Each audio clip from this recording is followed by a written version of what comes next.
Bueno, entonces ahora sí vamos a comenzar. Agradecemos a quienes se han conectado en este encuentro que está convocando el Centro de Estudios Estanislao Zuleta. El día de hoy estamos con ustedes dos miembros de la organización. Quien les habla, Daniela Cardona, y quien me acompaña hoy, Santiago Piedrahíta. Ambos, como digo, miembros del CES. Antes de dar comienzo a la conversación, quiero hacer un encuadre que les permita a todos quienes nos acompañan comprender la intencionalidad de este espacio. Como algunos de ustedes saben, el Centro de Estudios Estanislao Zuleta lleva unos años publicando sus cuadernos para la reflexión y la crítica. Aquí tenemos uno, por ejemplo, se los vamos a enseñar. Y decidimos, a propósito de estos tiempos de pandemia, de crisis sanitaria, económica, social, que había textos de esta colección editorial, Cuadernos del CES para la reflexión y la crítica, que podrían acompañarnos en estos tiempos para pensar lo que estamos viviendo como sociedad y como humanidad. Y es por eso que decidimos inaugurar el espacio Lecturas para la reflexión y la crítica, espacio en el cual precisamente abordaremos diferentes textos que se encuentran en los diferentes números de esta colección, de esta revista. Al día de hoy vamos en el número 9. Como también muchos de ustedes sabrán, el precio de este cuaderno, de este libro, es solo de 5,000 pesos, porque el CES está animado porque haya una posibilidad del acceso al libro y de la democratización del conocimiento. Claro está, para que ese precio pueda ser 5,000 pesos, hay detrás todo un trabajo voluntario incorporado por parte de los miembros e integrantes del CES y un apoyo de parte de la cooperativa Confiar en la impresión de los mismos. Así pues, entonces los invitamos a que nos acompañen a este espacio nuevo que inauguramos hoy y las próximas ocasiones, lecturas para la reflexión y la crítica, y que ojalá se animen a conseguirlos, a adquirir nuestros cuadernos. En un momento les vamos a poner el link del catálogo. Pueden visualizar el catálogo ahí, ver los contenidos de cada uno de los cuadernos. También les vamos a poner en el chat el WhatsApp al cual pueden escribir si están interesados en adquirirlos, 322-386-5695. Y bueno, dicho sea de paso, es un convocar a la cooperación y a la solidaridad para que las apuestas culturales tan importantes para todos y para todas también puedan sostenerse. Dicho esto, entonces vamos a comenzar. Hoy entonces iniciaremos esta divulgación de los cuadernos a partir de la conversación en torno al texto para un rescate del trabajo, una crítica al capitalismo. Respondámosle a José antes de que él nos diga que cómo lo encontraba en otra ciudad. Bueno, ya le dijeron que vos le pusiste el WhatsApp, pero pues como aclarar lo de los Bueno, envíos y de eso. una vez nos hacen una pregunta y es que, bueno, como bien sabemos, la crisis sanitaria nos ha puesto a repensar formas para la circulación de muchas cosas que se producen en la cultura, como por ejemplo los libros. Entonces, el CES ha decidido, pues, una venta domiciliaria, por ejemplo, quien esté interesado puede escribir a ese WhatsApp que les pusimos en el chat y quien les responda ahí le dirá cómo, pues se los enviamos mediante cualquier empresa que posibilite ese envío. Se hace el pago de los cuadernos más el pago del envío. Entonces solamente es que nos escriban y claro que les podemos hacer llegar los cuadernos dentro de Medellín, del área metropolitana, pero también pues por fuera de la ciudad, que es también nuestro interés. Ya pusieron el enlace para ver. A propósito, ya aparece en el chat, entonces el enlace para poder ver el catálogo y que se antojen pues a adquirir los cuadernos. Estaremos muy pendientes a las solicitudes que haya de parte de ustedes. Dicho eso, entonces vamos a entrar en materia. Precisamente el primer cuaderno que queremos, mejor dicho, el primer artículo que queremos divulgar, que queremos poner en conversación, es uno que se encuentra en el número 5 y que se llama Para un rescate del trabajo, una crítica al capitalismo. Y precisamente pues la conversación será con quien es su escritor, para que se antojen de leerlo y para que él también nos ayude a navegar por esa escritura y, y comprender o adentrarnos en las reflexiones que él quiso ofrecernos allí en su artículo. Buenas noches, Santi. Muy buenas noches. Y para responder sobre el título del... No, entonces voy entonces a arrancar ya, era para que nos saludaras. Bueno, voy a arrancar entonces con la primera pregunta. La primera pregunta que quiero hacerte, bueno, qué pena, una última cosa. A las 8 de la noche, 8:05, 8:10 de la noche, esperamos que sea a las 8 en punto, vamos a responder preguntas y comentarios que ustedes estén haciendo en el chat, o sea que los invitamos a preguntar, a hacer comentarios, a que se sumen a esta conversación y a esta reflexión. Entonces paramos 8 y empezamos a interactuar con el público. Esperamos entonces que nos acompañen y que se unan a esta conversación a partir de sus preguntas y comentarios. Ahora sí, Santi. Quisiera que iniciáramos por ese título que a mí me parece muy sugerente, y es que estás diciendo que hay algo que del trabajo se puede rescatar o que hay un tipo de trabajo rescatable y que para ello es menester, hacer una crítica al capitalismo. Entonces, quisiera que empezásemos con el título. Bueno, la escritura del artículo proviene de manera afortunada de, digamos, mis propias preocupaciones.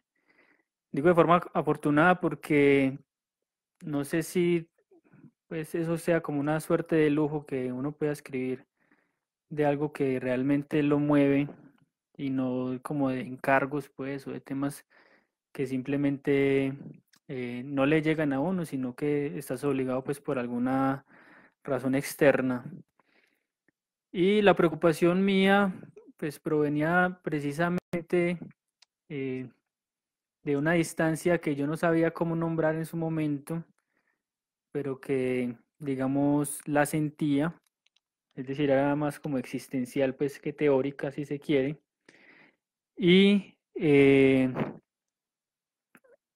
digamos indagando pues por esa angustia o esa resistencia al trabajo, pues quise darme razones, como para que no fuera algo meramente sensible, pues por decirlo así.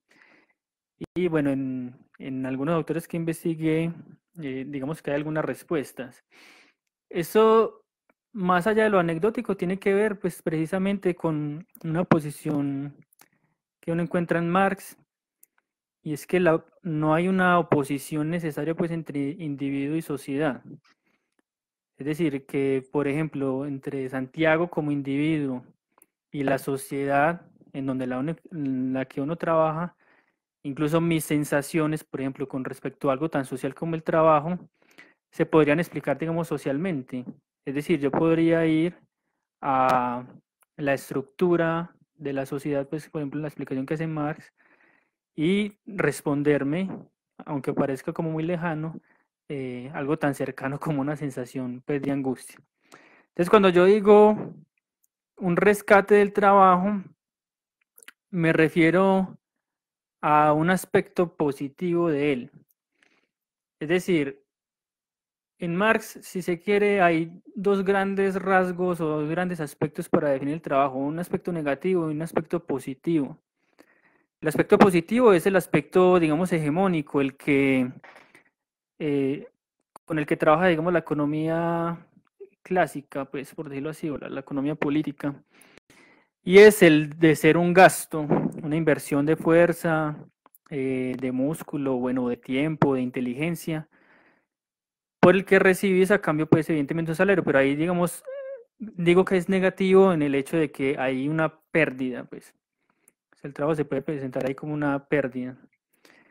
Y en el mismo Marx hay un aspecto positivo del trabajo que es el que yo quería rescatar y el que propongo pues rescatar, digamos, cuando digo una crítica al capitalismo, y es el trabajo como hacedor de lo humano, es decir, no como gasto, sino como producción, pues si se quiere. Pero pues, lo dejo ahí como para abrir la conversación. Dejémoslo ahí para que vayamos despacio y las personas que nos están acompañando puedan comprender cuál es el trabajo que vos querés rescatar en tu texto y que yo puedo decir que el Centro de Estudios Estanislao Zuleta también propende pues por un trabajo de ese estilo. Entonces, vos comenzás tu texto hablándonos, acudiendo al amor, de algunas características que podría tener. Es bien interesante esa analogía entre ciertas potencias del amor y posibles potencias del trabajo. Entonces, vos inicias tu texto referenciándonos que Rilke, un poeta austriaco, le escribe a su cuñado a propósito de una ruptura amorosa que éste tiene, lo siguiente, que me parece muy importante que quienes nos acompañan puedan escuchar este fragmento. Dice así: tomar el amor en serio, padecerlo y aprenderlo como un trabajo. Esto es, Friedrich, lo que los jóvenes necesitan. La gente también ha malentendido, como tantas otras cosas, la posición del amor en la vida, lo ha convertido en juego y pasatiempo, porque se creía que el juego y la diversión son más fáciles que el trabajo. Pero no hay nada más dichoso que el trabajo y el amor. Precisamente por ser la suprema dicha, no puede ser sino trabajo. Quien ama debe intentar comportarse como si tuviera ante sí un gran trabajo. Debe estar muy solo y entrar en concentrarse y consolidarse. Debe trabajar, debe ahorrar y reunir y producir miel. Entonces vos traes a colación esa carta y decís que hay tres características que querés rescatar de ahí. El trabajo como esfuerzo, el trabajo como dicha y el trabajo como algo que atañe al ser. Para que ahondes en eso y entonces de qué tipo de trabajo se estaría hablando si le damos estas características.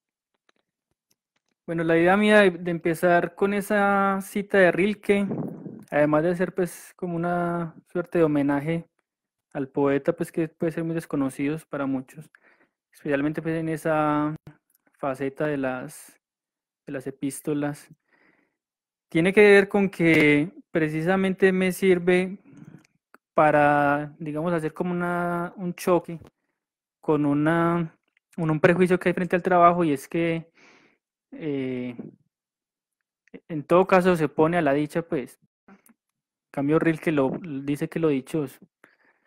Entonces, me sirve pues como para hacer esa suerte de choque, porque se opone precisamente a la noción general que nosotros tenemos de trabajo, y para instalar entonces la sospecha de que tal vez haya otro trabajo. Cuando yo digo pues que tiene que ver con el esfuerzo, que se opone entonces como al ocio improductivo, no sé, a la pereza, tiene que ver con lo que él dice ahí, de que se ha creído pues que la felicidad no es trabajo y que la felicidad tiene que ver es con la tranquilidad o con el no hacer. Y en cambio pone la felicidad es del lado del esfuerzo. Eso me sirve pues también para ponerlo en contexto, porque precisamente pues para nosotros eso es todo lo contrario. Es decir, para nosotros lo que es dicha es el descanso, lo que es dicha son las vacaciones, o sea, todo lo que se le ponga al trabajo. Entonces por eso también me gustó mucho eso ahí. Y me gustó mucho que él hiciera la referencia al amor, porque él pone el amor como un trabajo, en tanto también no es algo per se ganado, sino que es algo que se conquista trabajando en uno mismo, para que uno tenga algo que ofrecer al amado en el momento del encuentro. Es decir, entonces el amor no sería como entrega, sin esfuerzo, plena dicha, pues, con esa posición pues, que viene trabajando él, sino que él lo defiende precisamente como un trabajo. Entonces me sirvió mucho, porque de ahí yo puedo dar un paso, y es a presentar cómo el trabajo en la relación que él hace con el amor tiene un orden ontológico. Cuando digo ontológico me refiero al ser, o sea, cómo tanto el amor y el trabajo pueden ser, en este caso pues del amor como sentimiento y el trabajo como actividad, algo que esté en íntima relación con uno mismo y que lo transforme, es decir, que lo haga, así como el amor lo puede hacer uno o lo puede acabar, lo puede repetir, lo puede dejar igualito, lo puede, sí, volver impotente. También el amor puede ser algo, pues, digamos, muy productivo, en tanto te puede transformar. Bueno, ese aspecto del amor, que es el que él utiliza para juntarlo con el trabajo, es el que me sirve, pues, como para hacer ese enlace y empezar a explorar ese orden ontológico, como les digo, la relación del trabajo con el ser humano, con el ser del ser humano, pues. Quisiera, Santi, entonces que ahondásemos precisamente en ese punto. Comparto con vos que lo que más aparece en la mentalidad es que el trabajo se opone a la dicha, al regocijo, incluso a la conquista de formas muy especiales en la propia vida, etcétera. Pero entonces, ¿cómo podemos ahondar más en aquello de que el trabajo de este que estamos hablando lo puede transformar a uno? ¿Y qué relación habría, no sé, con la actividad, con la acción para conectar eso con el ser? Bueno, eso es una noción que está en Marx. Y es que, pues como les decía, digamos, el trabajo en su modalidad capitalista y netamente económica se puede ver como un simple gasto de tiempo, una inversión de tiempo, un gasto, un intercambio de tiempo, de esfuerzo por un salario. Pero Marx sabe pues que el trabajo va más allá, en el sentido de que uno haciendo, pues en la aplicación de su trabajo, en la actividad, se hace a sí mismo. Voy a utilizar una frase de Heidegger que tal vez me pueda servir. Heidegger dice que la praxis, como aquello pues que es una actividad que tenga una relación con el mundo de forma también de comprensión del mismo mundo, no es solamente a la forma capitalista una forma de hacerse al mundo, de adueñarse de él de forma utilitaria, y el mundo ahí entendido como naturaleza, sino que la praxis es una forma de abrir un nuevo aspecto del mundo. Entonces él llega pues incluso a defender, por ejemplo, que la carpintería es una filosofía. En tanto, por ejemplo, la carpintería sería una forma de comprender el mundo, la que uno se hace a través de la práctica de la carpintería. Lo que pasa es que uno tiene que preguntar qué prácticas permiten ese acceso a esos nuevos mundos. Y el mundo entendido no como naturaleza, sino como algo que atañe a mi ser, es decir, yo soy mi mundo, entre más soy, más mundos tengo, y el mundo pues entendido como aquello desde donde se me encuentro las representaciones de lo que se aparece dentro de ese mundo. Entonces, no sé, si uno se hace el mundo de la literatura, empezará a ver al otro de forma diferente. Si uno se hace el mundo que abre, por ejemplo, el marxismo, eso lo que le abre a uno es un nuevo aspecto de la realidad, de la sociedad, etcétera. Entonces, así pues como en la teoría, él defiende que en el hacer como praxis, como le digo, no solamente una forma utilitaria de relacionarse con el mundo como naturaleza, sino de abrir un nuevo aspecto de nuestro ser, de ampliarlo. Y bueno, eso lo traigo pues porque se relaciona mucho con Marx, en el sentido, como les digo, que Marx defiende en el hecho de que uno en su trabajo se hace y tal vez los casos más claros que uno pueda tener son precisamente los de los artistas. Es decir, pues yo pongo ahí el caso, no sé, de Cézanne, de Van Gogh. Y uno no puede decir, pues, uno dice, pues Van Gogh es su trabajo. Van Gogh, uno no, si uno le quita su trabajo en términos de su actividad, y ahí se ve que este estaba relacionada con su ser plenamente, es decir, incluso la identidad estaba sobre eso. Usted le quita a Van Gogh su pintura y no tenés a Van Gogh. O sea, no lo puedes entender así, o como decía, pues, ya el mismo Kafka decía que era yo soy la escritura, pues, además, pues, como con ese orden de humildad. Pero también porque lo tomaba, digamos, como una actividad. Entonces yo también preguntaba si eso no se puede considerar trabajo, o por qué en Kafka o en Van Gogh o en los artistas eso no parece trabajo, porque como que si les es dichoso, si está en relación con su ser, y trabajo para uno siempre tiene que ser como algo pesado, que hace por obligación, por remuneración, porque en el tema de la remuneración pues también es otro aspecto importante ahí, pero no sé si queda claro el asunto Sí. ahí. Bueno, yo quisiera rescatar de lo que acabas de decir, es que desde una posición marxista que piensa el trabajo como un proceso como un proceso que genera una relación entre el ser humano, la naturaleza, el ser humano y el mundo, el ser humano y la producción de su propia historia, que es menester rescatar ahí que la acción y las actividades que uno despliega en la vida o le permiten a uno transformarse o repetirse.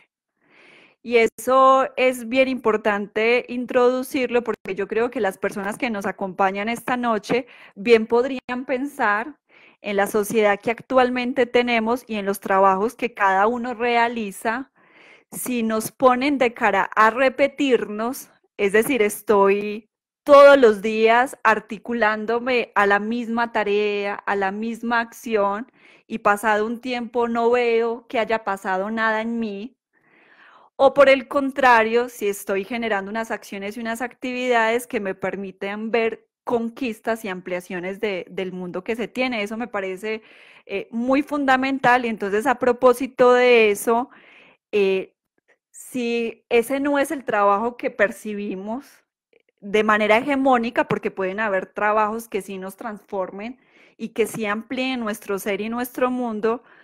No obstante, lo que más vemos es trabajos que nos aburren, nos repiten y no nos permiten conquistas existenciales. Entonces, ¿cuál es el trabajo que tenemos hoy, o cómo se podría caracterizar el trabajo asalariado, que es el trabajo propiamente del capitalismo? Bueno, lo que pasa es que ahí, digamos que uno da un salto histórico, pero para decirlo, pues después podemos atender al tema de la historia. El trabajo en el capitalismo, digamos, ese tiene ese aspecto negativo que yo digo. Es decir, solamente es trabajo aquella actividad del ser humano que realiza, en este caso, por ejemplo, para un otro, a cambio de un salario.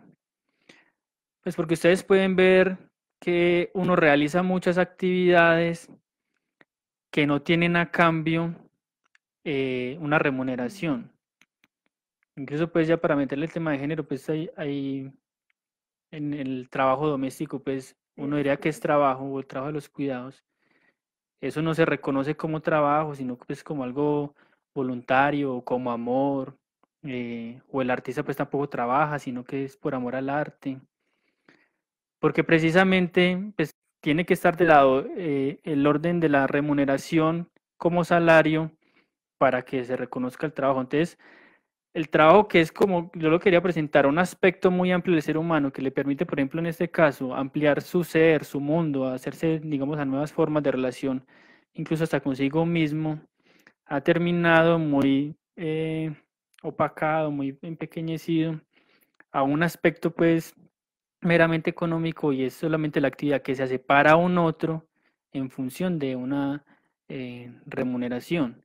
Entonces, en ese sentido, termina opacando lo que se remunera en esta sociedad y, digamos, determinando lo que se remunera en esta sociedad a todo lo que es trabajo.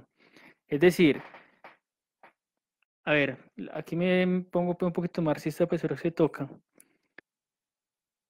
Lo que, en términos de Marx, pues lo que uno está vendiendo es una mercancía, es decir, su capacidad productiva para un otro que la necesita y digamos la va a usufructuar en tanto te pone a trabajar para vos, con las máquinas de él, con el salario de él, etcétera, Con el capital. con el capital de él.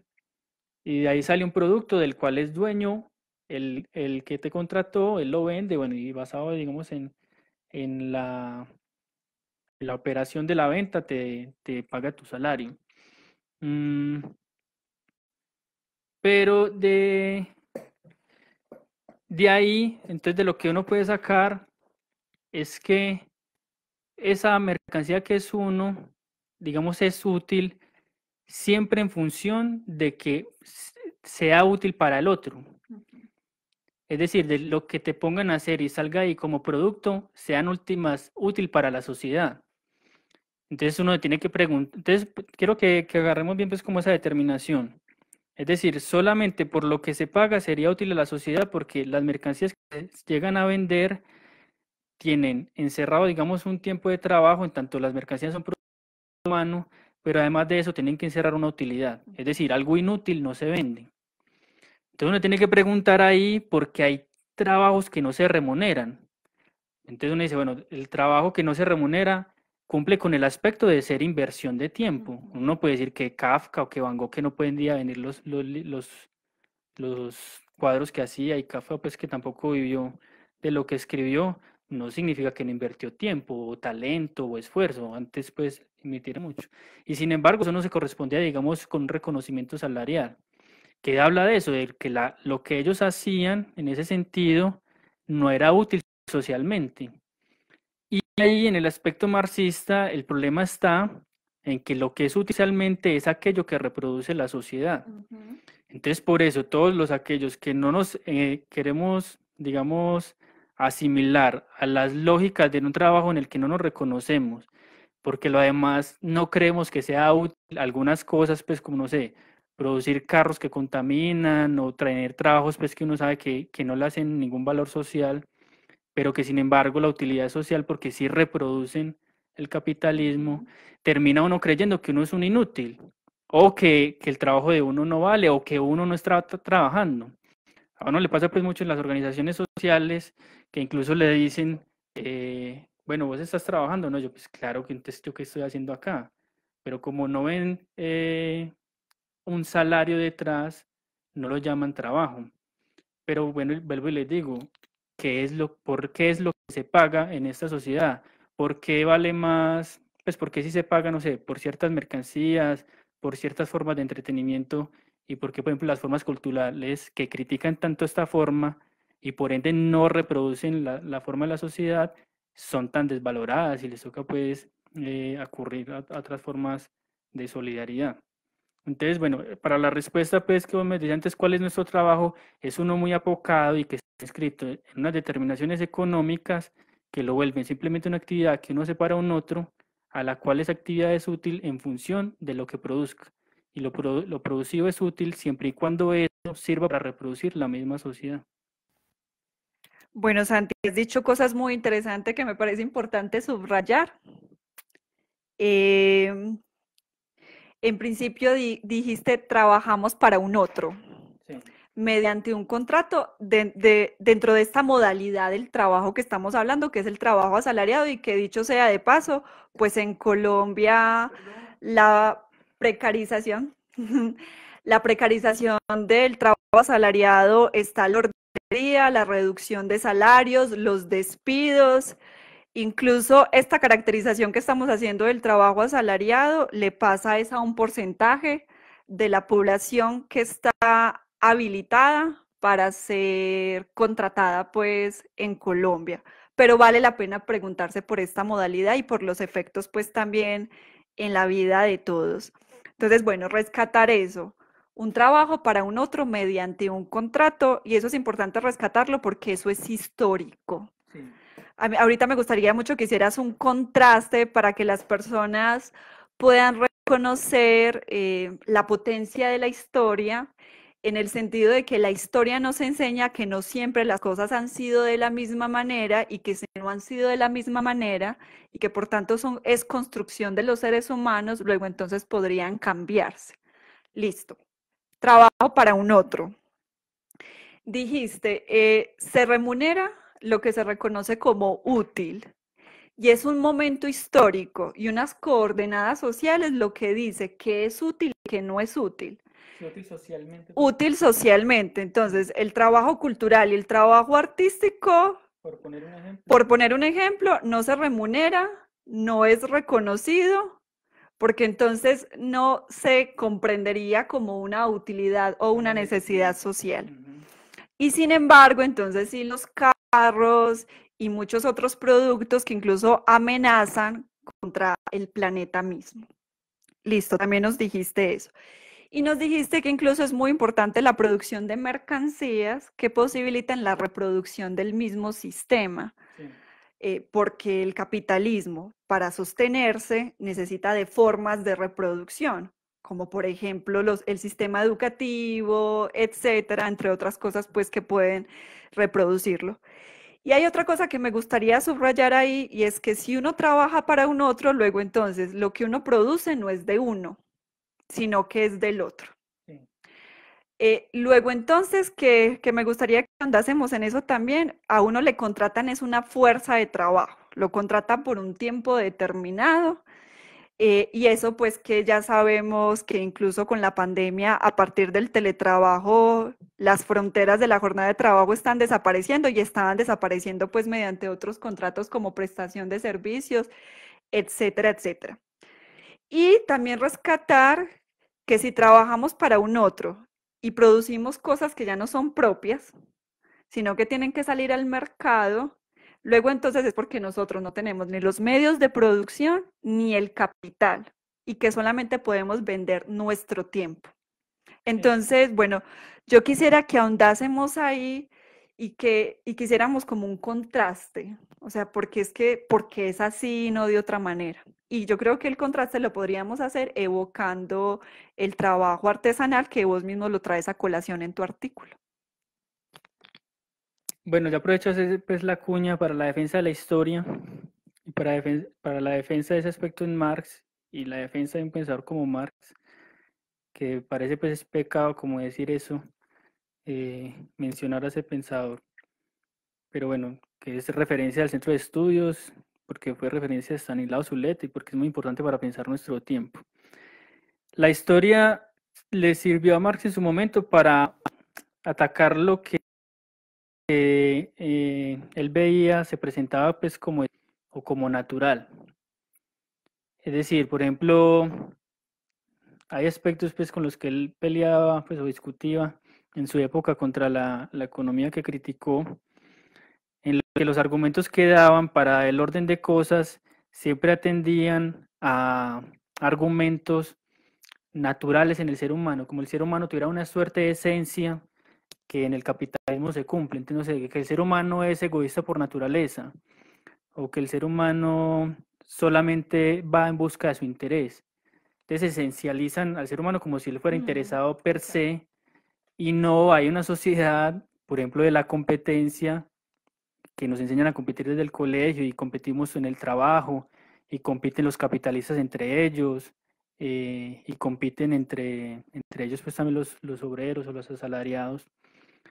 que esa sociedad que nos pone a competir tanto como ella misma no va a espolear en el ser humano ese aspecto entre muchos como el del interés o de la competencia. Entonces yo voy a lo de la historia porque en el trabajo también pasa lo mismo. Entonces uno puede creer, pues por lo general el aspecto pasa así, es que uno se enfrenta con lo dado, y en este caso lo que está dado es una forma de trabajo asalariada, y como no va a la historia, entonces eterniza esa forma. Y cuando uno eterniza una forma que es histórica, de forma inconsciente lo que está haciendo es una defensa apologética de lo dado, porque uno contra la naturaleza no puede luchar. Es decir, uno no puede hacer una huelga, no puede hacer un paro, no puede salir a protestar contra la ley de la gravedad o contra la ley de acción-reacción.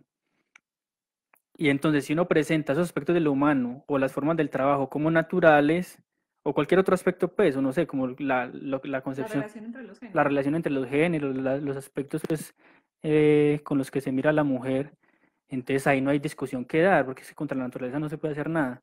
Entonces, si uno va a la historia y historiza ese elemento que se presenta como natural, entonces eso es cambiable y pasa a ser una defensa apologética de lo dado a mostrar que se puede cambiar, pues que se podría hacer muy difícil, pero en todo caso, pues pasa de ser como algo, como una quimera a ser una utopía, por lo menos, pues yo creo que es un paso importante ahí. Entonces yo hice un recorrido histórico pequeñito, y eso tiene muchos matices y es mucho más complejo de lo que yo hice ahí, de lo que puede hacer en el tiempo y el espacio que tenía, e incluso pues los conocimientos pues, que uno tiene, pero que me servía precisamente pues como para aportar un granito de arena para sacar al trabajo, incluso pues a otras formas de la economía o aspectos de lo humano, de esa relación tan esencial. Y para ello me paré mucho en la forma artesanal del trabajo.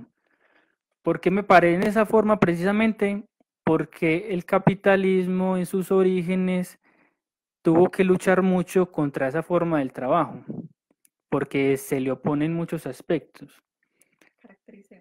Por ejemplo, el artesano, a diferencia de nosotros, hace la totalidad del producto que está realizando. Nosotros hacemos una parte, incluso pues hasta lo más inmaterial. O sea, si usted está montando un sitio web, si por ahí vi un amigo ingeniero de sistemas que se conectó, o usted está montando una aplicación, pues usted no hace toda la aplicación, eso se divide. Y el artesano, digamos que sí elabora todo el producto.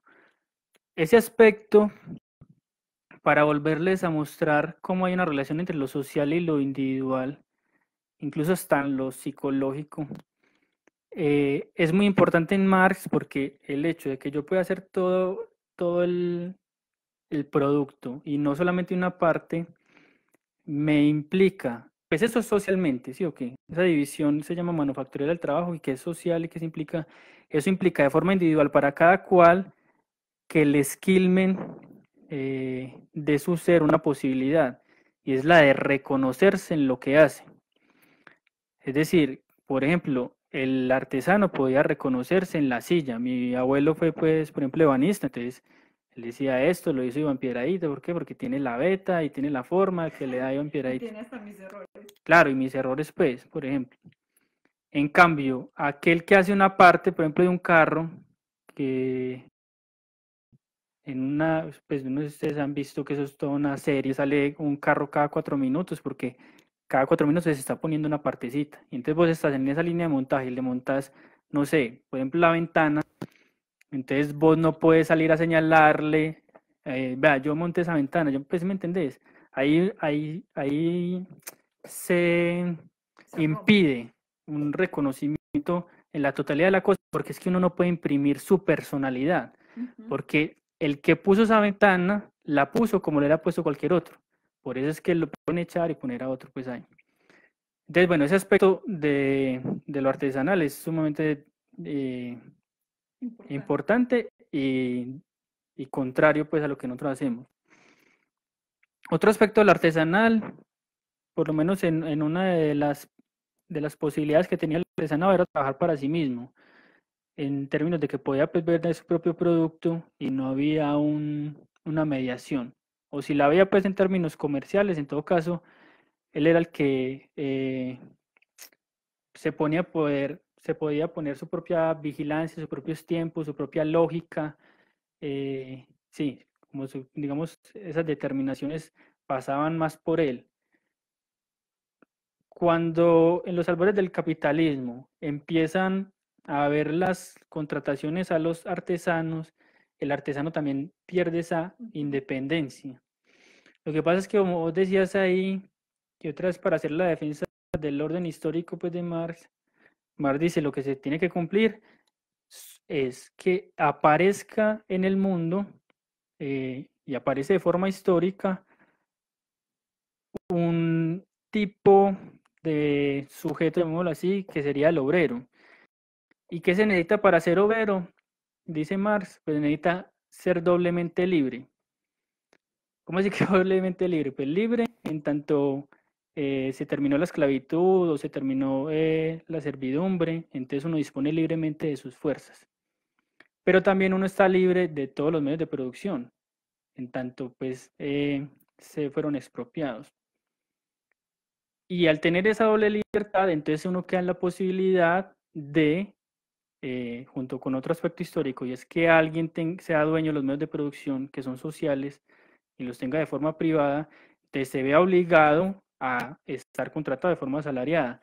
¿Por qué digo que eso aparece históricamente? Porque con el artesano eso no pasa, dado que él es dueño de sus herramientas, y digamos los medios de producción no eran las máquinas que en este momento requieren una inversión que nadie puede darse, pues uno sale como ingeniero y está obligado a asalariarse. Claro. Que sea montar un taller, así sea de mecanizado, pues la mera fresadora no tienes cómo comprarla, pues por poner un caso. En cambio, el artesano, digamos, tenía más facilidad de tener sus propias herramientas y sus propios medios de producción, con los cuales, al ser dueño de esos, también era dueño de lo que producía y tenía una suerte pues, de independencia, por lo menos. En cambio, uno tiene una dependencia. Esa dependencia se traduce en que uno es libre de asalariarse, entonces pues yo sí puedo renunciar, pero en todo caso puedo es como tener la libertad de elegir a quién asalariarme, porque una cantidad mínima de personas de la población, incluso del mundo, es la que tiene esa posibilidad de contratar y hacer empresa, claro. Pues que uno le dicen esas cosas que sea emprendedor, eso es totalmente pues ilusorio, pues porque niega, digamos, esa realidad que es lo que imposibilita ser emprendedor. No sé si queremos comentar esos dos aspectos. Dale. Te agradezco que hagas ese contraste, que nos permitas pensar qué otras formas del trabajo hubo en la sociedad, porque incluso nos permitiría pensarnos qué otras formas del trabajo desearíamos. Voy invitando a los oyentes a que nos escriban, nos pregunten cosas, se articulen a esta conversación y a esta reflexión. Quiero entonces rescatar algunas cosas que dijiste y que creo que es una verdad que es dolorosa, que uno ya no tenga la inteligencia de los procesos, sea cual fuera el trabajo que hace, incluso en los mismos saberes sociales y humanos, la especialización es una forma de no poder comprender ciertas globalidades, ciertas complejidades. Y uno tendría que preguntarse qué significa, por ejemplo, que uno diga, pudo haber dicho otrora, yo hice esa silla, yo hice esa mesa, a que uno diga, yo puse una puerta en determinado carro. ¿Qué diferencia hay en ese decir?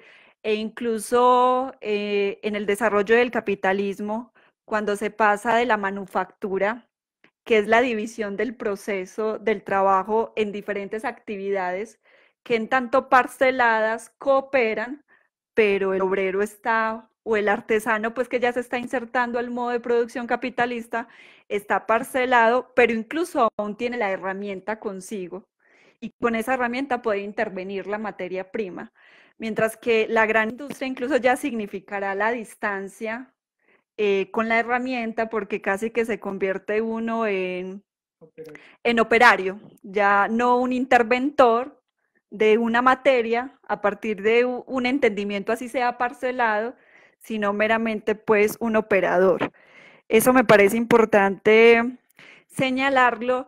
Y ahorita que decías, alguien se gradúa como ingeniero y, Como lo que sea, o como lo que sea, ingeniero, abogado, y necesitará que un otro le contrate para poner en funcionamiento esa fuerza de trabajo calificada.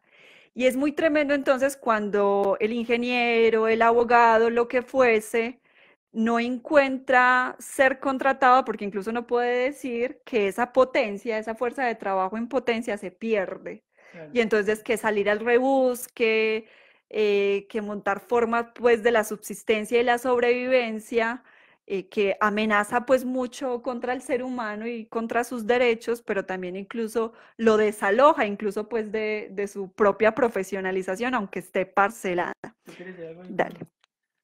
con algo que has dicho, pues, con lo de la inteligencia del proceso, con aquello de que la fuerza, pues, la capacidad productiva de uno, la inteligencia, para lo que se preparó está meramente en potencia? Todo eso lo que hablando es de un ascenso, un aumento de una heteronomía por parte, digamos, del trabajador en este caso, con respecto a un sistema. Porque una heteronomía, por ejemplo, en la pérdida de la inteligencia del proceso, ¿y qué quiere decir la inteligencia de la pérdida de la inteligencia del proceso? Y una heteronomía. Y la heteronomía, pues, por ese aspecto. Tiene que ver con que, por ejemplo, un artesano, aunque digamos lo contratara el maestro artesano para trabajar para él, al poder hacer la totalidad del producto que hacía, se hacía la inteligencia del proceso, como yo decía ahorita, por ejemplo, con el carpintero, que se hacía una comprensión incluso del mundo, pero también de su oficio, y entonces podía llegar en cierto momento a independizarse del maestro artesano para apuntar, digamos, pues su propio negocio. Uno, al perder la inteligencia del proceso, tiene que ver que por más que usted, por ejemplo, pase 30 años en una planta de producción de carros, al hacer solamente una parte, usted sale de ahí sin saber cómo se hace un carro. Usted sale de ahí sabiendo hacer su parte.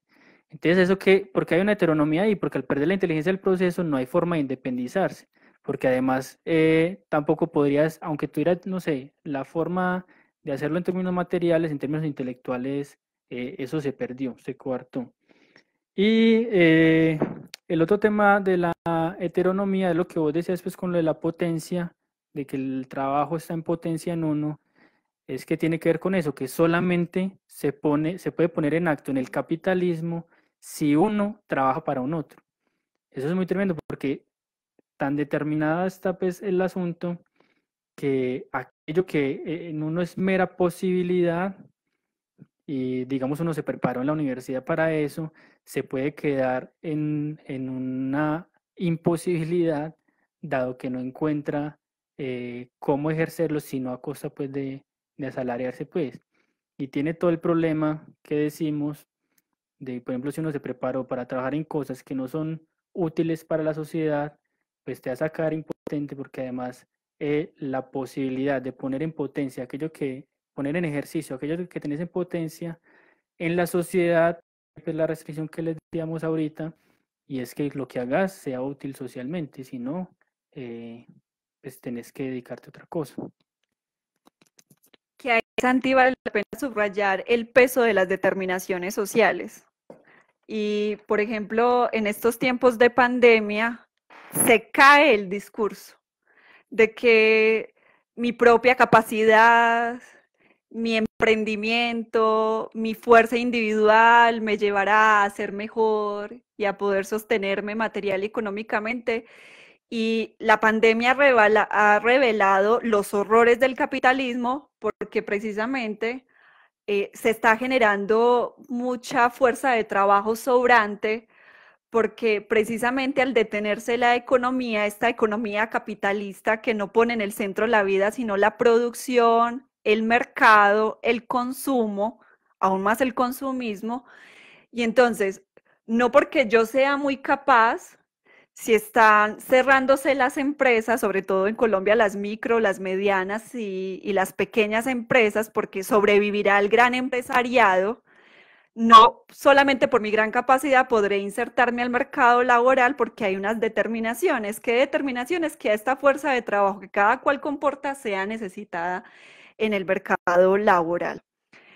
Y por eso ahí también tenemos que hacer una crítica a esta forma del trabajo que se ha instaurado en el capitalismo, porque incluso nos dice, tu única opción es asalariarte o el rebusque, porque si no te morís de hambre. Yo quisiera que entonces avanzásemos un poquito más, no sé si quisieras decir algo sobre las determinaciones de las relaciones sociales para ahondar más en lo que yo acabo de decir, pero quisiera que incluso pasásemos como otra vez al ámbito ontológico y existencialista, que fue por donde arrancamos, y es que la forma del trabajo en el capitalismo no solamente tiene implicaciones pues en la sostenibilidad material de nuestra vida, sino precisamente un impacto en nuestro ser y entonces cómo articulamos esas dos cosas, como qué es lo que se nos está arrebatando también como individuos, pero ya en proyecto existencial, si se podría decir de esa manera. Bueno, esa pregunta, digamos, se adelantó alguna respuesta, pues en términos de quien pierde la independencia, pues también es un individuo, y esa relación que tiene que tener con el otro, sea coercitiva o en todo caso pues desigual, lo afecta pues íntimamente. Pero también la pérdida de la inteligencia del proceso pues también tiene que ver en términos ontológicos, dado que lo que antes te ampliaba tu relación con el mundo, que era el trabajo, pues en su forma artesanal, pero también artística, bueno, incluso intelectual de, de otras formas, pues no sé, de la poesía, bueno, de la teorización, de la filosofía, etcétera. Eso que ampliaba ya antes te achica pues el mundo, dado que vos te restringís a saber de lo que tienes que trabajar y no solamente a saber de eso, pues por ejemplo yo en ingeniería pues que estudié un montón de cosas, de materias, de matemáticas, físicas, termodinámicas, materiales.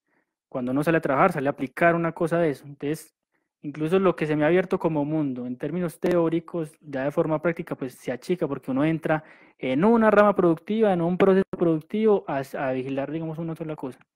Entonces, ahí ya está, digamos, en parte respondido el cómo lo social tiene implicaciones de todas maneras en los individuos y de forma ontológica, pues.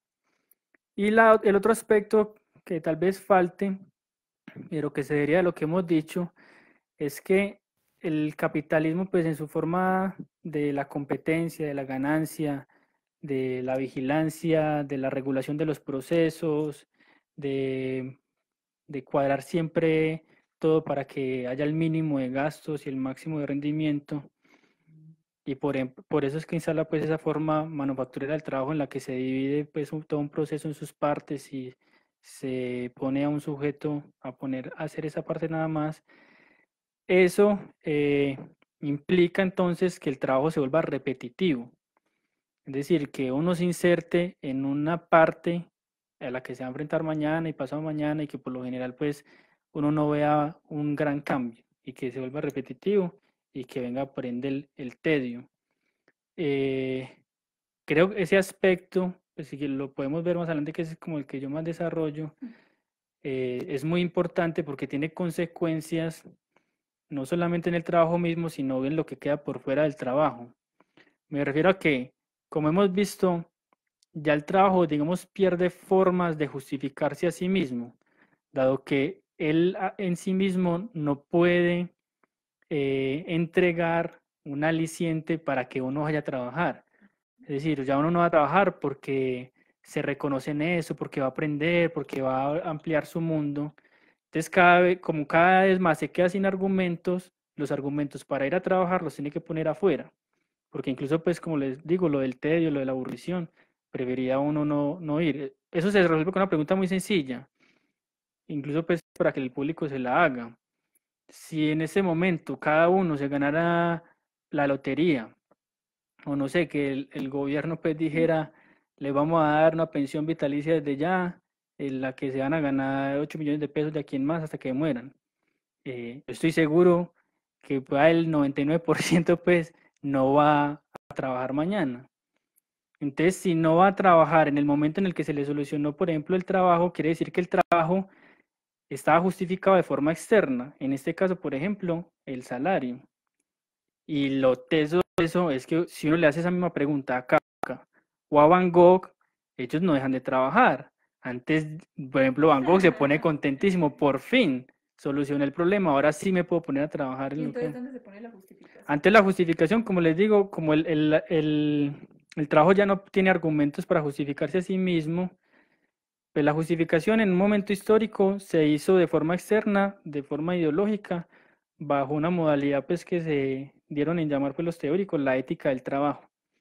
Y es defender el trabajo en sí mismo como un valor, no importa para qué, en función de qué, sino que si trabajas es bueno, si no lo haces es malo, y por oposición se empezó a atacar, digamos, la, la pereza, o se empezó a restringir las ayudas que los estados le hacían a los que se quedaban ociosos, o se empezó a bajar el salario, porque muchas cosas que empezaron a pasar cuando los artesanos empezaron a variar y los campesinos fue que no aguantaban mucho tiempo en el trabajo, los compañeros se burlaban de ellos, pues porque cómo se mete usted allá, donde le dicen qué hacer, donde le dan órdenes, donde tenés un tiempo restringido, donde tenés que hacer una sola parte.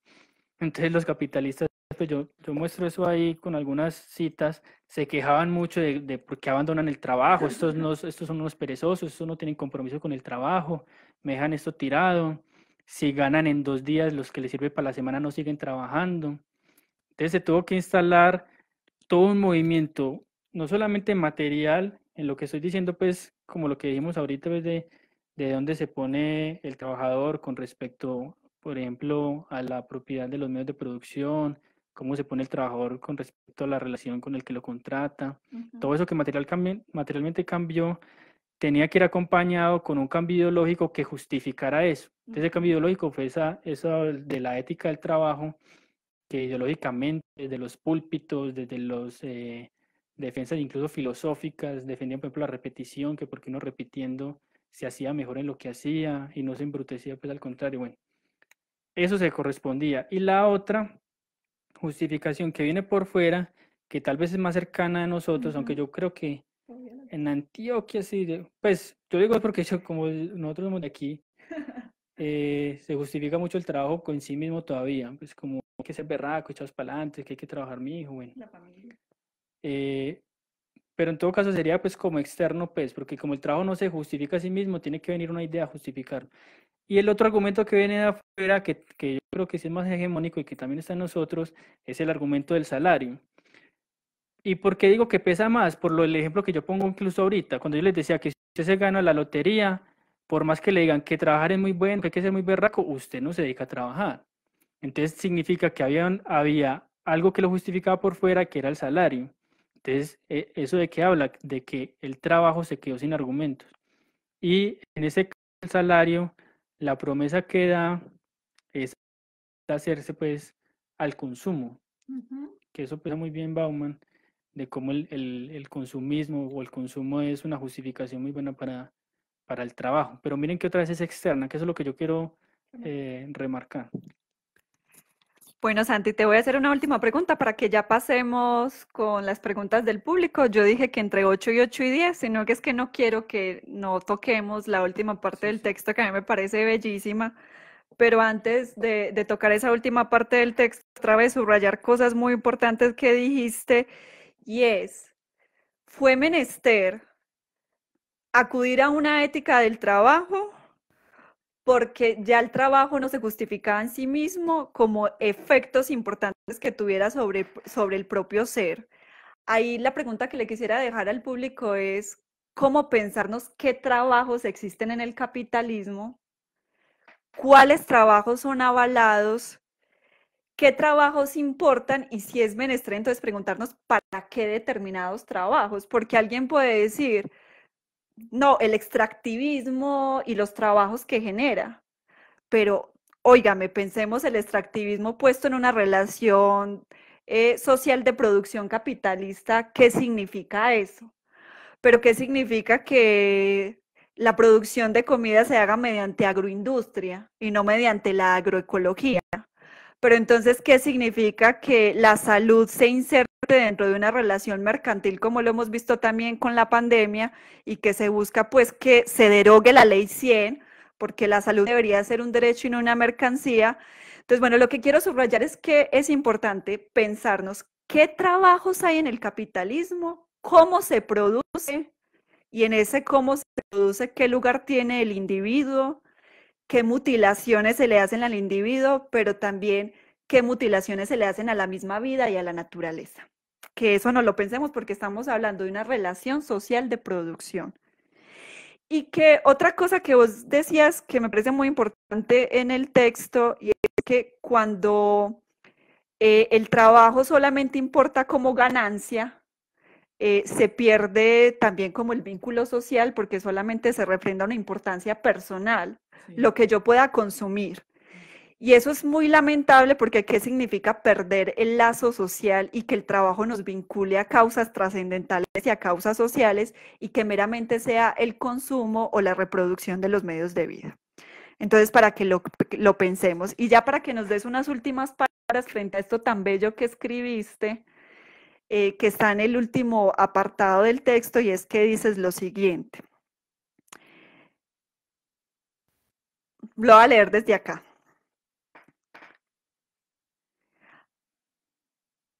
Nos estás diciendo que el trabajador va aprendiendo a postergar. Como no puede hacer la vida en el ya y regocijarse en el ya, dice entonces cuando tenga la maestría, cuando vaya de vacaciones, cuando tenga un mejor trabajo, pero la vida nunca es la desde el ya. Entonces nos dices, ahora conoce cómo pasarse todo un año entre lo tedioso del lunes y el júbilo del viernes, que es la esperanza por la vida la que se hace en sus días de descanso. En este pequeño tramo en que puede ser libre, entre comillas, intenta hacer la vida, vivirla intensamente, compensar lo perdido en la semana. Se va de fiesta, de paseo para una finca, al cine o de compras, ya hasta perdimos eso. Todo en función de olvidarse nuevamente de sí, alejar la angustia, callar aquello que sin voz le dice, no estás viviendo.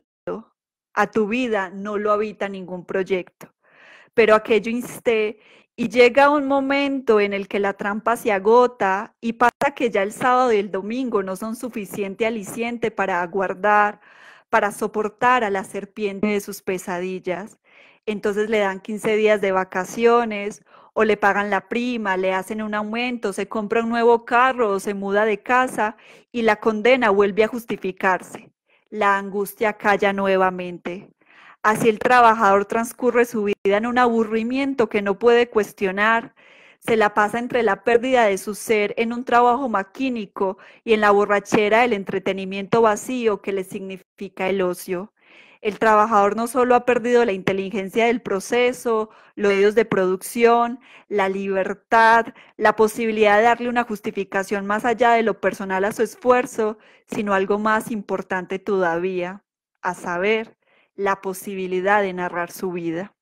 Entonces, unas últimas palabras ahí, faltan 2 minuticos y se va, y vamos al público.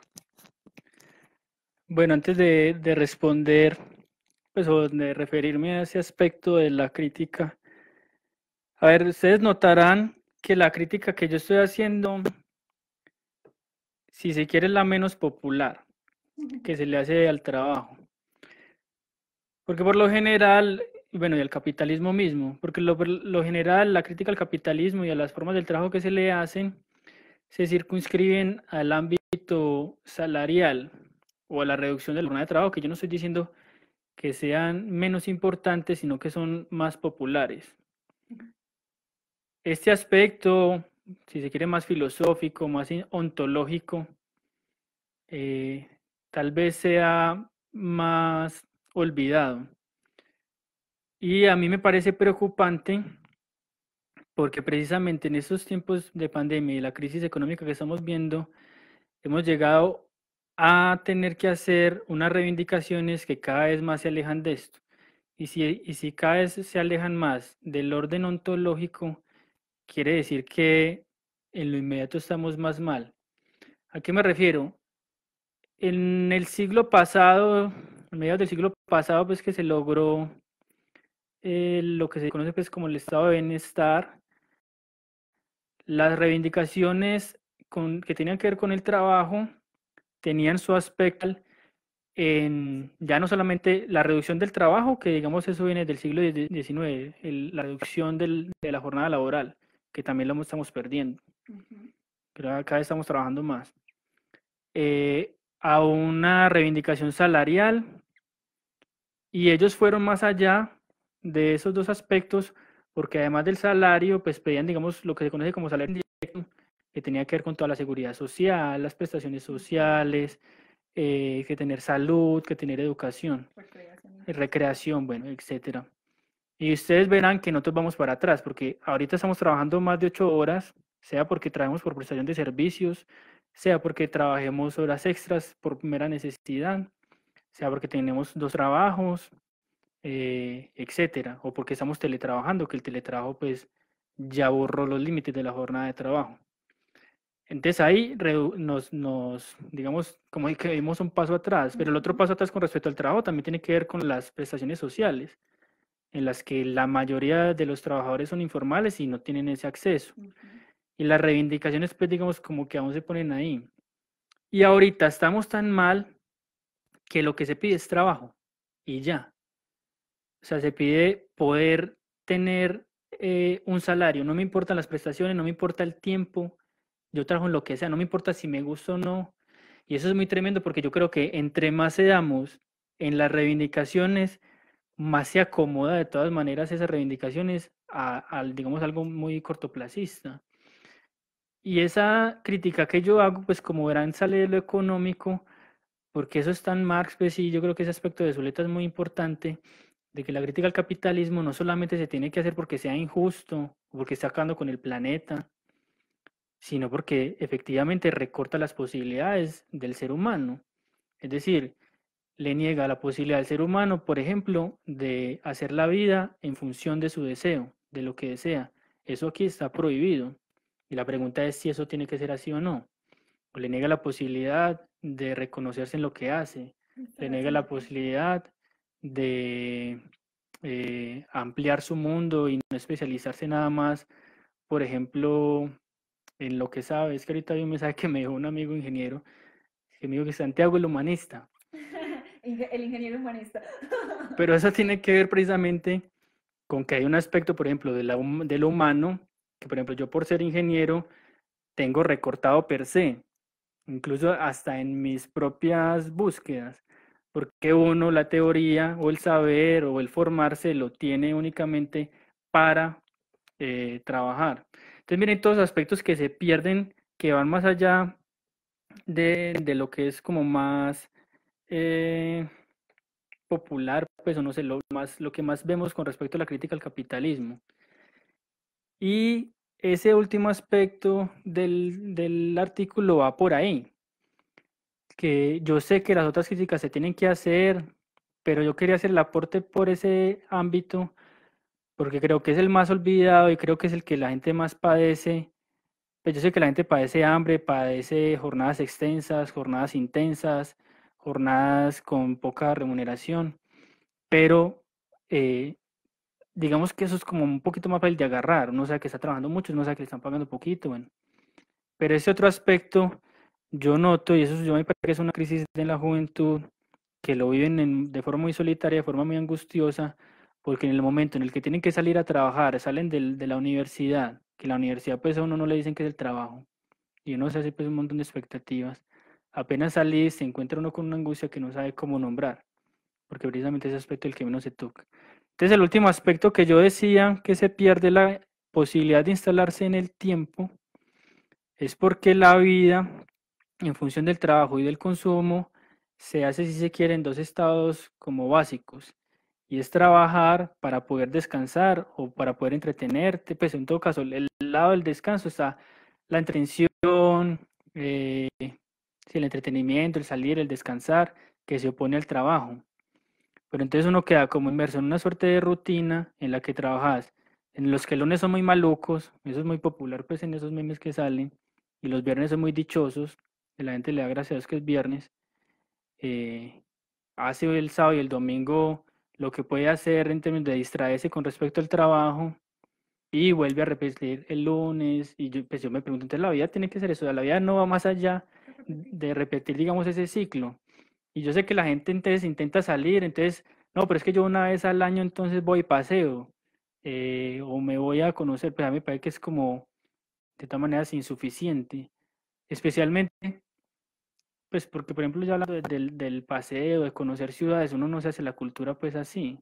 La cultura, para hacerse la cultura, como dice Zuleta, no es beber del tetero de la cultura, sino que uno se hace trabajando también. Para uno poder, por ejemplo, hacerse, no sé, a Nietzsche o a la cultura francesa, ahí también tendría que haber un trabajo. Lo que pasa que es que como eso se opone al trabajo en términos de que parece el ocio, entonces no puede haber ningún esfuerzo ahí. Entonces la imposibilidad de instalarse en el tiempo, a mí me parece muy tremenda, porque van los días en esa repetición, porque como lo muestra muy bien pues Thomas Mann en La montaña mágica, eh, la repetición al ser monótona, al ser tediosa y al no estar implicado nuestro ser ahí en términos de una transformación de sí mismo, sino que uno mismo repite, lo que encuentra es que pues, se te está yendo la vida. Yo termino ahí hablando de Iván Illich. Iván Illich al final de su vida se da cuenta de que no la vivió. Y sin embargo hizo todo lo que la sociedad le decía que tenía que hacer. Y él se pregunta al final, pero ¿qué pasó? ¿Yo por qué me estoy arrepintiendo si yo hice todo lo que tenía que hacer? Y bueno, tiene que ver con que instaló su vida de forma externa a él, en la que el trabajo, por ejemplo, le servía como vida, en lo que no se instalaba y en donde, digamos, pues nunca se preguntó por lo que tenía que hacer. Porque como lo muestra muy bien ahí, quien termina tomando las decisiones es la sociedad y no él mismo. Tanto así le pasa también a uno, pues cuando va a elegir una carrera. Uno no le pregunta tanto, pues como qué le gusta, sino dentro de lo que le gusta, que es rentable. Entonces termina pues decidiendo evidentemente la sociedad. Hasta ahí. Bueno. Muchas gracias, me parece una muy buena manera de concluir, que nos quedemos con la pregunta de qué es instalarnos en el tiempo y qué trabajo posibilita eso y cómo el trabajo en el capitalismo impide esa posibilidad. Entonces, dos preguntas de las personas que nos están acompañando. Vale, voy a empezar por aquí.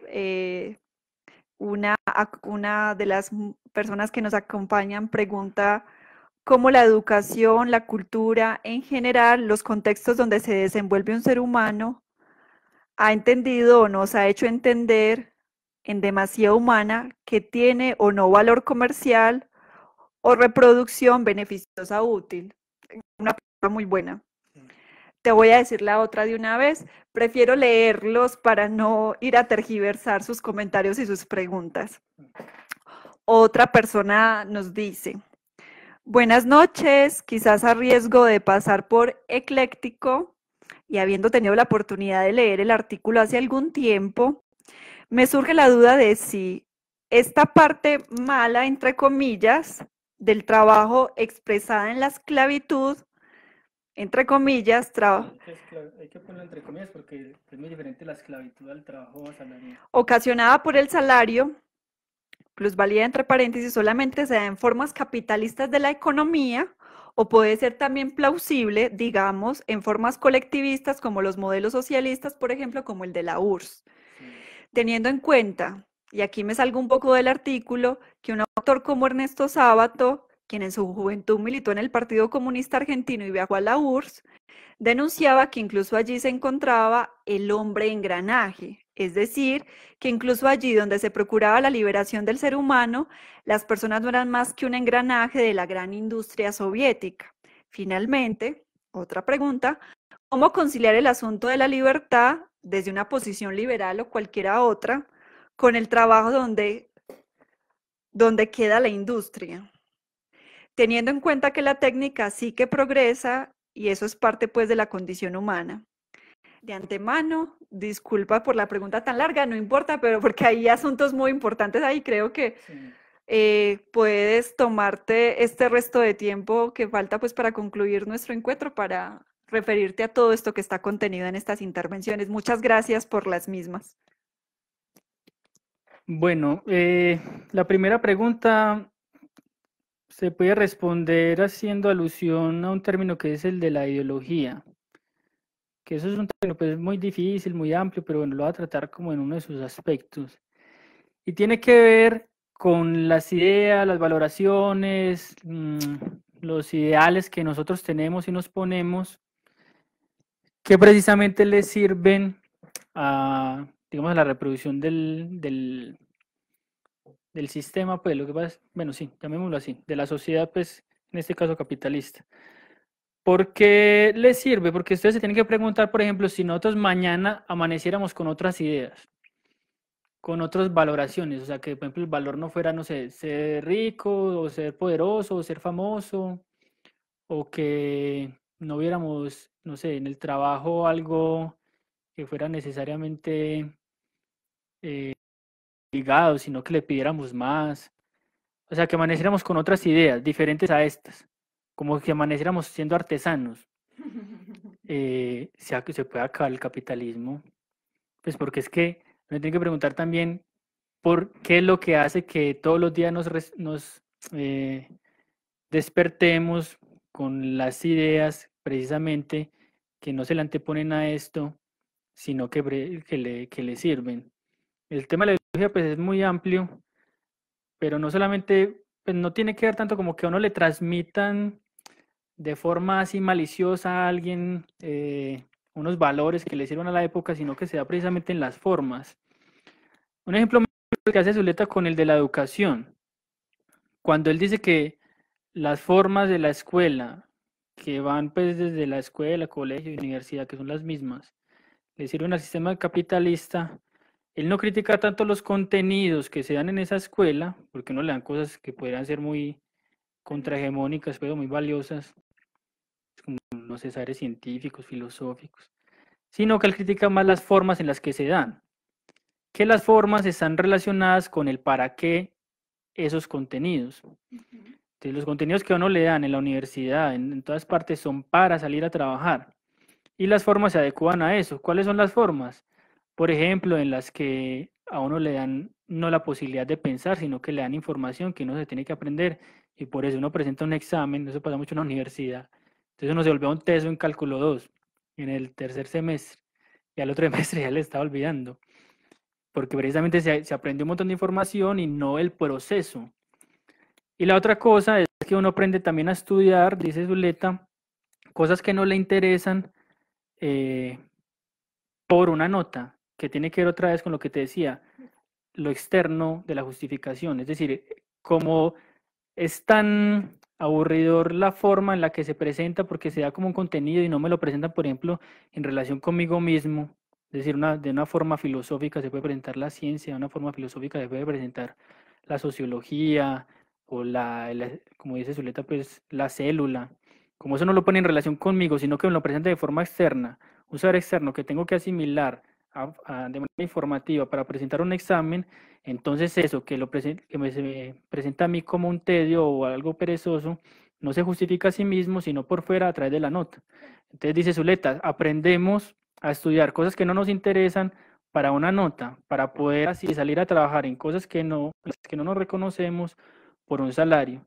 Entonces mira que el tema de la ideología, que lo que vos estás diciendo, que como en la cultura, en la familia, todas las ideas sirven mucho para que, digamos, la máquina siga andando. ¿Qué se valora en esos espacios? Porque también, ¿cómo que quieres decir vos ahí? Que me gustaría, como, es que me gustó mucho esa pregunta de qué se valora y qué se dice como útil en esos espacios. Sí. Como que, o sea, qué se valora, que seas el mejor por encima de los otros, que saque 5, no se valoran formas solidarias, formas cooperativas, el cuidado de la vida. Entonces eso me parece muy importante que quien está ahí participando lo haya puesto sobre la mesa. Yo creo que con eso atendemos. La otra pregunta tiene muchas cosas, es muy rica. Pues Es muy buena. lo del hombre, ¿cómo es que le dice? Engranaje. Engranaje, que sí es una expresión de Sábato. Yo vi esa entrevista muy buena, que él fue comunista, pues, y digamos, no reniega de Marx, pero sí de las formas a las que llegó el comunismo, pues vía el sovietismo, pues especialmente.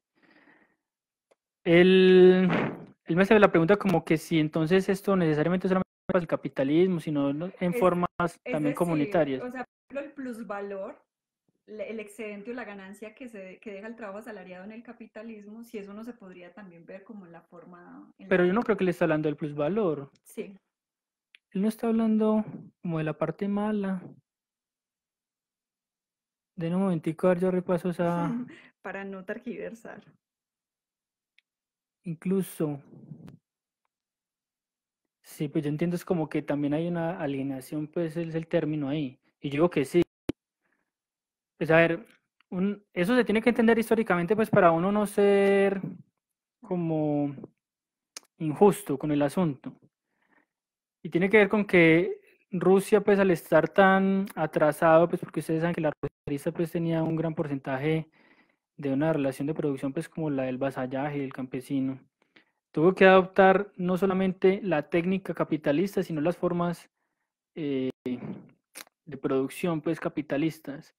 O sea, la división manufacturera del trabajo, eh, la máquina, que por ejemplo uno tampoco interviene. Entonces, sí, no depende tanto pues como de que esté en el capitalismo o en ese sovietismo, porque como verás, aunque digamos los fines sean diferentes, en tanto por ejemplo en este caso, eh, digamos, lo que estaba preponderando el Estado y no la empresa. Lo que pasa es que como les digo, esto es muy amplio, pues aquí tengo que darles, Tomar- sí, es como para tomar con pinzas. Lo que sí se repitió fue precisamente eso que les digo, lo de la técnica, la forma, e incluso una suerte de ideología que también alababa pues al trabajador. Eso se le ha criticado pues mucho a la Unión Soviética y en el texto yo no propendo por eso pues. Eh, y el problema es mucho más complejo porque yo tampoco es que defienda, entonces volvamos a ser artesanos, porque hay cosas que evidentemente no se tienen que hacer artesanalmente. Es poner la pregunta de si necesariamente nosotros tenemos que tener una forma de producción en donde lo que se ponga primero, que yo creo que ese también es el asunto, ¿qué es lo que se pone en la producción como fin? ¿La ganancia o el ser humano? Porque lo que pasa en el capitalismo y que tal vez tenga pues relación con algo que se le coló a la Unión Soviética por una necesidad histórica pues de competir en términos técnicos y productivos con el capitalismo, eh, sea eso, la producción le sirve al ser humano o el ser humano le sirve a la producción, que yo creo que en el capitalismo pasa exactamente eso. Por eso no le importa si él no se reconoce, si está aburrido, si está tedioso, lo importante es pues es la producción. Y tanto no pone en el centro el ser humano que produce cosas. Por ejemplo, Stanley Soleta pone un ejemplo en el África. Entonces, en el África hay necesidad de agua. Si la producción estuviera en pro del ser humano, montaría una planta de tratamiento. Pero como la necesidad es social, entonces no solamente es lo que es útil, sino lo que tiene un rédito a cambio de él que se pueda comprar, esa gente que necesita agua, pero no tiene plata, hay una pequeña población que tiene plata, pero que necesita es perfumes. Entonces se puede mostrar lo paradójico de montar en vez de lo que se necesita una fábrica de perfumes allá. Entonces yo creo que, pues tal vez como para dar un pasito, pues, porque la pregunta es muy compleja, tal vez por lo que se podría propender en primera instancia es eso. ¿La producción es para el ser humano o el ser humano para la producción? Y creo que dice muchas más cosas, pues, eso es una partecita. Sí, ya tenemos que ir concluyendo. Yo solamente quería decir una cosa porque él efectivamente sí pregunta si el plusvalor que genera el trabajo asalariado, esa ganancia y ese trabajo de más que se apropia el empresario o el capitalista y que no se le paga al trabajador, y por eso pues los enriquecimientos y las acumulaciones de capital, desde la perspectiva de nosotros, se daría en la relación social propia del capitalismo, porque la plusvalía es igual a la apropiación personal Ah, sí. por parte de una clase, la clase capitalista, de una cosa que se ha producido socialmente, de la riqueza que se ha producido socialmente. Mientras que uno esperaría que en otras formas sociales, la riqueza que se produzca socialmente, pues se distribuya socialmente y no hayan propietarios de medios de producción y de capitales. Bueno, habría que pensarlo. Y por eso incluso yo creo que es importante como ir a explorar los proyectos que intentaron llevar a cabo otras formas del trabajo, de la sociedad, más allá del capitalismo, para mirar qué es rescatable, pero también qué es criticable. Entonces yo creo que es menester ir al proyecto soviético y conocer qué pasó ahí de primera mano, pero sí hay una cosa muy importante que habría que decir y que ojalá en otro Facebook Live lo toquemos, y es que cualquier forma social o proyecto de transformación social que ponga en el centro al ser humano y la vida no puede negar la libertad del otro ni la singularidad del otro, porque por causas sociales, por el bien de la humanidad, no podemos pasarnos por encima a la humanidad misma. Entonces, bueno, sería muy interesante como cerrar pensando eso. ¿Qué otra forma del trabajo, qué otras formas económicas que pongan en el centro la vida humana, pero también la vida del planeta y de la naturaleza, pero también como otras formas sociales no nos quitan la libertad y el ser singulares y diversos? Bueno, muchísimas gracias a todos. Espero que nos acompañen en la próxima conversación de lecturas para la reflexión y la crítica. Y bueno, no se les olvide, pues, si están interesados, si quedaron antojados, adquirir nuestros cuadros del CES para la reflexión y la crítica. En el chat aparece, pues, cómo los pueden adquirir. Les recuerdo 322-386-5695 es el WhatsApp al cual lo pueden escribirnos para solicitar los libros, lo podemos dar a domicilio dentro de Medellín y fuera de Medellín. Es que había un comentario que no me gustó. Yo quiero decir algo. Entonces, que se apague el computador. Ay, fue madre, esa que se apaga el computador. Es que hay una cosa pues con la liberación del tiempo. Para terminar, pues como ustedes verán, en este momento somos capaces de producir más en menos tiempo y sin embargo hay más desempleo y hay una extensión del tiempo de la jornada de trabajo, lo que significa que ahora más pocos trabajamos más y hay más gente que sobra. Sí. Es decir, si el progreso técnico sirviera para reducir el trabajo, dado que ahora producimos más mercancías con menos inversión de tiempo, uno lo defendería. Lo que pasa es que eso, dentro de la lógica capitalista, no es así porque lo que significa es un ahorro en mano de obra que ahora necesito menos para hacer lo mismo. Y lo que podría pasar perfectamente es que en este momento trabajamos 4 horas y seguiríamos produciendo lo mismo. Lo que pasa es que eso lo que implicaría es una distribución pues, de la riqueza, porque evidentemente eso significa menos ganancia para el capitalista. ¿A qué voy con eso? Que entonces uno lucha por liberar tiempo. Cuando, por ejemplo, dice, no, liberemos la jornada de trabajo de 8 horas, bajemos 10, bueno, en este caso pues que ya estamos como en 10 de forma indirecta. Pero ese tiempo no es para tener derecho a la vagancia pues, en ese momento, derecho a la pereza, pues como decía el nieto de Marx, el sobrino de Marx, o el cuñado. Marx decía, no, el tiempo libre es precisamente para hacer trabajos de forma libre, porque él dice, los trabajos que se hacen de forma libre son condenadamente serios. Es decir, el que, por ejemplo, una composición musical que se tiene que hacer de una forma libre implica una seriedad tremenda. Entonces no es incluso pues uno pedir tiempo porque, para ver más televisión o pedir tiempo para embrutecernos más. Ah, se fue.